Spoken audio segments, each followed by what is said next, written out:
You ever fall in love with someone who feels like home, only to be told by your own family that they're not welcome in your life? What happens when the heart chooses someone your culture refuses to accept? When the person who makes your soul feel at home is seen as a stranger in your family's eyes? This isn't just a love story. It's a story about the quiet war between tradition and emotion, about the pain of choosing between the love you found and the people who raised you. If you've ever been forced to let go of someone, not because they weren't right for you, but because they weren't right for your background, then this one is for you. I never imagined love would come with a price this high, not when it felt this real, this pure. But I guess some stories aren't written to have a happy ending, at least not when culture decides who you're allowed to love. Her name was Amara. She wasn't just the girl I fell for, she was the girl I prayed for. She listened with her heart, spoke with her eyes, and made silence feel full. We met in the most ordinary way, but what we had was anything but ordinary. I knew she wasn't from my tribe. I knew she didn't speak my native language, didn't cook the traditional meals my mother was used to, didn't look like the woman they always imagined beside me at family gatherings. But I didn't care, because love, real love, doesn't care about boundaries drawn by traditions. It only knows connection. I introduced her to my family with my heart wide open, but their hearts were already closed.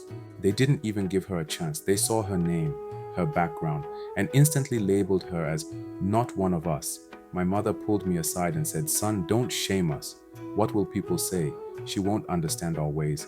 My father was colder, and he boldly said to me, "End it. You have responsibilities. You're not a boy anymore."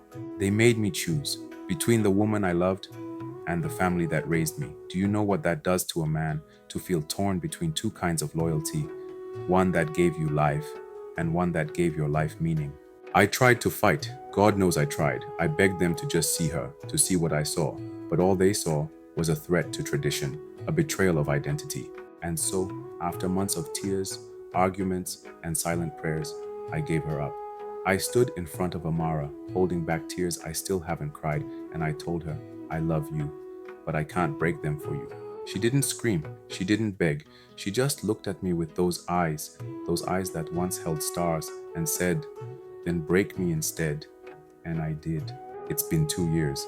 I've tried moving on. I've dated other women. I've smiled in family photos. But every night, I sleep next to a ghost. The ghost of what we could have been, if only love had been enough. I see her sometimes, across the street, on social media, in my dreams. She looks happy now, but there's a sadness in her smile, the same one I carry in mine. You see, my heart chose her, but my family didn't, and I'm starting to wonder if the price of peace was too much to pay because my soul is not at peace. This is my confession to your audience. Sometimes we sacrifice love to preserve peace, but not every peace is worth the heartbreak it demands. Love doesn't always ask you to fight, but when it does, the question is, will you be brave enough to choose it, even when it's hard? What would you have done if you were in his shoes? If you love this confession, kindly hit the like button, subscribe to our YouTube channel, put us on post notification, and don't forget to follow us on TikTok for more interesting confession.